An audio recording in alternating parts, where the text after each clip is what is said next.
మరి ఇప్పుడు గత ప్రభుత్వంలో వాలంటీర్స్ వ్యవస్థ ఉండేది.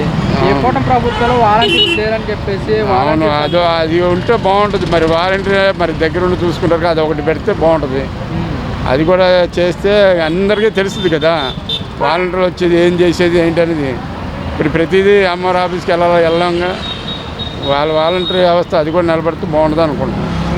వాలంటీర్స్ అన్నమాట గత ప్రభుత్వం లాగానే మేము కూడా ప్రజల సేవలు అందిస్తాము, మమ్మల్ని కొనసాగించాలి అని చెప్పేసి అంటున్నారు. అవును, సాగించాలంటే ఇవన్నీ జరిగితే అందరూ సాగిస్తూనే ఉంటారు. మరి సాగించాలంటే ముందు మనం చేసే పనులు బట్టే ఉంటుంది, అన్నీ నడపాలిగా. గత ప్రభుత్వం లాగానే కూటమి ప్రభుత్వం కూడా వాలంటీర్స్ వ్యవస్థను కనుక కొనసాగిస్తుంటే ఎలా ఉండేదంటారు? బాగానే ఉంటుంది. వాలంటీర్ సాగిస్తే బాగానే ఉంటుంది. కానీ వాలంటీర్లు ఏంటంటే దగ్గర వచ్చి అన్నీ తెలుసుకుంటారు కాబట్టి, ఏమేమి ఉన్నాయి ఇంటింటి సర్వే చేస్తారు కాబట్టి, సచివాలయ సిబ్బందిలో వాళ్ళకు ఒక ఆఫీసర్ ఉంటాడు, ఆ ఆఫీసర్ వచ్చి అన్నీ ఎంక్వైరీ చేస్తారు. వాళ్ళు మన మధ్య వచ్చారు అంటున్నారు, మరి చూద్దాం ఎంతవరకు చేస్తారో చూడాలి.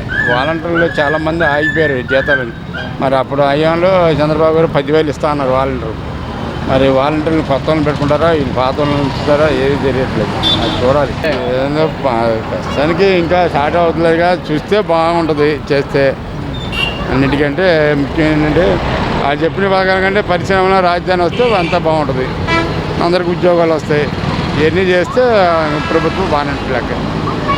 అది ఎప్పుడు అనేది ఇంకా 5-6 సంవత్సరాలు పట్టుకుతా అన్నాడు కదా, చూడాలి. 3 సంవత్సరాల్లోనే పూర్తి చేస్తామంటున్నారు. అదే 3 సంవత్సరాలు, అది 5 సంవత్సరాలు మనం చూడాలంటున్నా. చూస్తే అప్పుడు తెలుస్తుంది. ఏదైనా చేస్తే అందరికీ మంచిదే, అందరికీ ఉద్యోగాలు ఉంటే రక్షణ బాగుంటుంది, రాష్ట్రం బాగుంటుంది. అది కూడా కోరుకుంటున్నాం మేము కూడా బాగుండాలని. ఇప్పుడు కొంతమంది అంటున్నమాట ప్రభుత్వం వచ్చి 8 నెలలు అవుతున్నాయి కానీ పథకాలు ఏమి రావట్లేదు. అది కూడా చెప్తున్నాడు. ఇక ఒక్కోటి చేస్తాం అంటున్నాడుగా, చూద్దాం మరి, చూడాలిగా. అన్నిటికీ ఒక్కోటి గ్యాస్ అన్నాడు వచ్చింది, మళ్ళీ బస్సు ఫ్రీ అంటున్నాడు, అది అమలు చేస్తాడు. ఇల్లు కూడా కొరత లేకుండా అందరికి ఇస్తాం అంటున్నాడుగా. ఇవన్నీ ఈ సంవత్సరాలు మొత్తం అయిపోయేట్టు చేస్తాం, అందరికి ఇస్తాం అంటున్నాడు. కట్టిన వాళ్ళకి, డబ్బులు కట్టిన వాళ్ళకి జూన్ నెల కల్లా ఇచ్చేస్తాం అంటున్నాడు. మిగతా వచ్చే సంవత్సరం అంటున్నాడు. ఈ 5 ఏళ్ళలో ఆయన 7 లక్షలు 8 లక్షలు కడతా అంటున్నాడు. మంచిదే, చూడాలిగా మనం.